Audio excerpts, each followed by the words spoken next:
Hey guys, welcome to 5 Minutes to Great Gadgets. It's been a long time. If you're a previous follower, we haven't done a video in almost a year. So I'm finally getting back to it. Had some delays, but we're back. We're definitely back. Got some cool new toys to show you, lots of camera gear.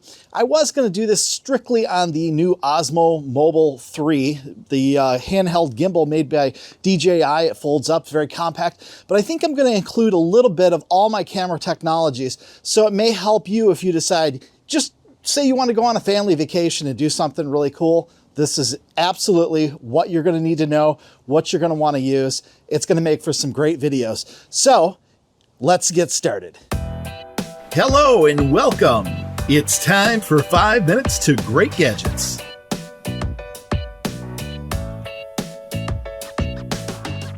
Today's review is mainly on the DJI Osmo Mobile 3 gimbal.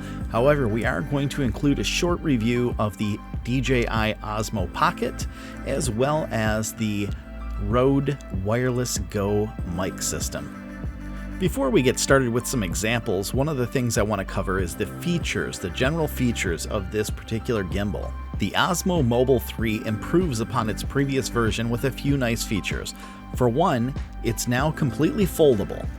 And secondly, the gimbal arm is tilted, which allows plenty of room for just about any size phone and prevents blocking the ports, which allows you to plug in a mic or a USB charging cable.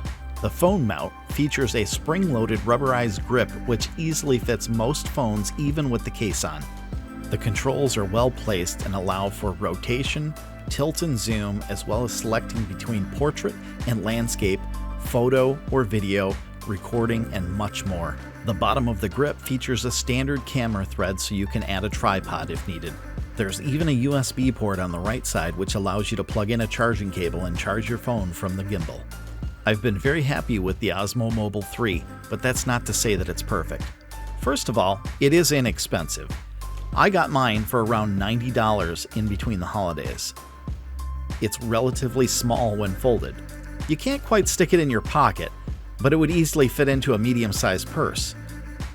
It's easy to use. There's really not much to know. It takes you maybe 5 minutes to learn how to use this thing. Very simple. It does have a long 15-hour battery life, which is great, and you can charge your phone right from the gimbal. Now, the downsides. It does take a minute to stick your phone in that grip and calibrate the phone so that it's not offset to one side or the other with the weight.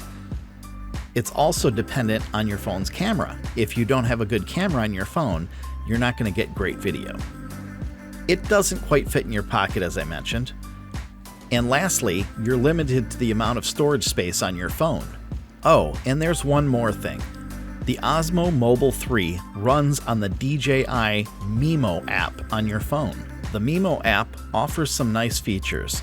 You can do hyperlapse, time-lapse, videos, photos, pano pictures, and even create a story.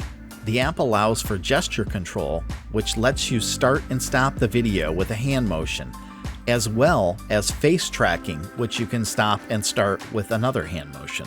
You can also turn on face tracking simply by drawing a box around the subject's face on the screen. Let's take a look at face tracking in action. Okay, first of all, I'm filming right now using the DJI Osmo Mobile Pocket. It's a small handheld device, easily fits in your pocket. It's absolutely wonderful for carrying around, just in your pocket. If you want to go to a park or, you could always have this with you because it's so small. As far as the mic goes, I'm using a Rode Wireless Go. It's a little battery operated deal here. And you'll notice you don't hear a lot of wind, and that's because I've got this windscreen on here. The coolest thing is these things are super small, they sound amazing, and I couldn't ask for better in a microphone. Should be able to see the Osmo Mobile 3 right now, just off to the side here in this photo. I've got it set up on a tripod, just like I have my Osmo Mobile Pocket set up on a tripod. They're both tracking me so I can continually move around, and they should continue tracking me as I move.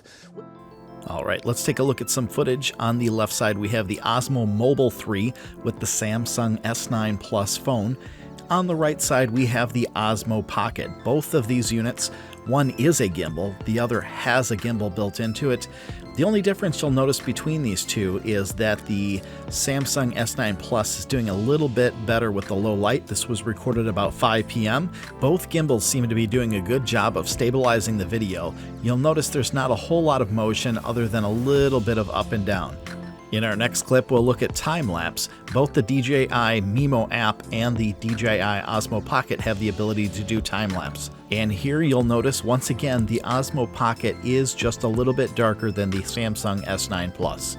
Aside from that, they're both very similar. One feature included in the DJI MIMO app is hyperlapse. This is not included on the Osmo Pocket. This is a way to speed up your video to create those fast-moving, smooth but fast-moving videos. And this looks really cool, especially if you film a long segment. You can shorten it up and make it maybe a 30-second clip that might have taken you 2 to 3 minutes to film.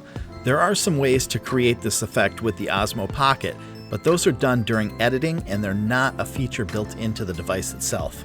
Now let's take a look at the Osmo Pocket a little bit closer.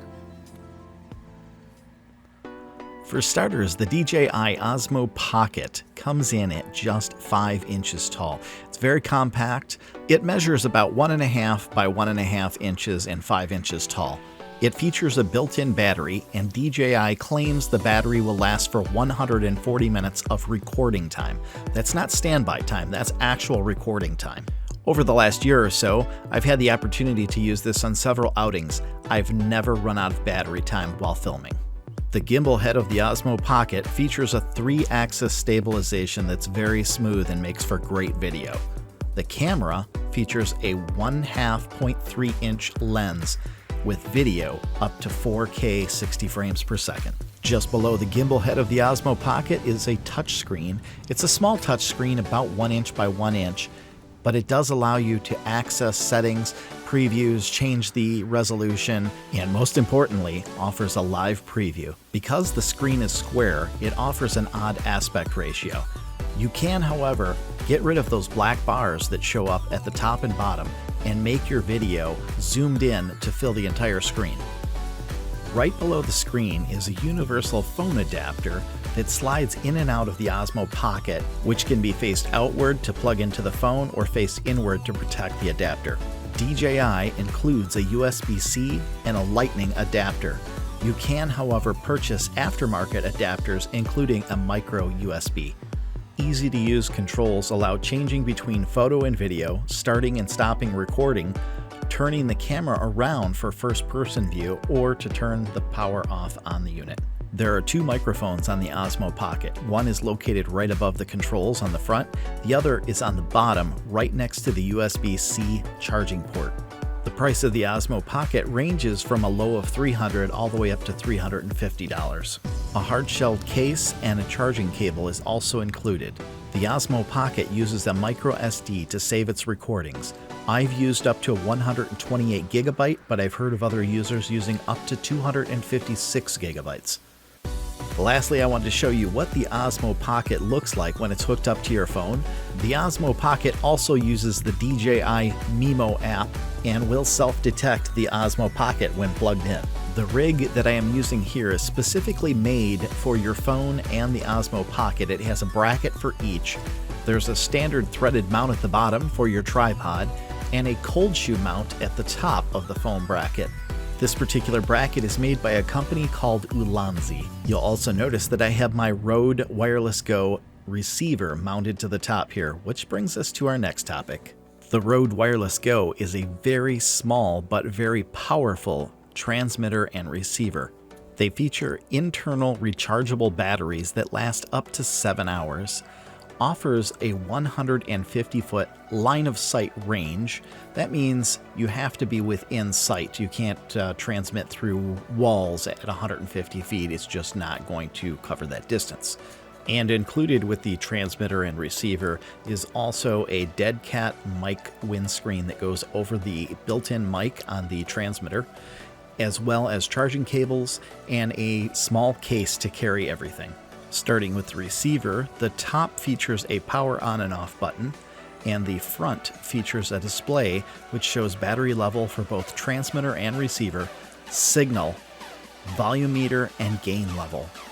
The bottom features a pairing button and a decibel level button, which allows you to adjust the gain by choosing one of 3 different settings. The side of the receiver features a 3.5mm stereo jack for output to your camera, and also a USB-C port for charging the device. Both the transmitter and the receiver have a spring-loaded clip on the back, which is sized perfectly to fit in a cold shoe mount. The transmitter features 2 lights on the top. One indicates power, the other indicates your Bluetooth connection. Next to that, you'll find the built-in microphone, and while it does a very good job, there's a 3.5mm stereo jack right next to it so that you can plug in a lapel mic or the mic of your choice. The power button for the transmitter is located on the bottom of this unit. What I really like about the Rode Wireless Go is its compact size and all of its features. The battery life is excellent, and the convenience of being able to clip something so small right onto your shirt or your coat is perfect. The Rode Wireless Go is an excellent choice for recording audio, and it retails for around $200. Alright, just to review everything real quick, if you've got a great phone, you're happy with the video, you're happy with the photos, you just wish you could get it a little bit more stabilized, and you're not looking to spend a lot of money, the Osmo Mobile 3 is your product. If you're looking for something small, quick, easy, with great video that you can just pull out of your pocket anytime, the Osmo Pocket is what you're looking for. It's a great little device. It is my preferred device because of its size and convenience. That one's going to set you back just a little bit more at around $350, but it's totally worth it in my opinion. If you're looking to improve the audio of your video recordings, the Rode Wireless Go is an excellent choice. It's around $200, but a standard Rode microphone runs anywhere between $40 and $80, so it's just a little bit more for a lot more feature-wise. The Rode Wireless Go is a simple plug-and-play for your phone. However, if you're going to use it with the Osmo Pocket, you'll need a special audio adapter, which is sold separately. All right, well, that's going to do it for this episode of 5 Minutes to Great Gadgets. I hope you enjoyed the video. If you did, please give it a big thumbs up. Hit that subscribe button. Help us out. That helps us provide content to you in the future, so we really appreciate your help. Thanks so much. We'll see you next time.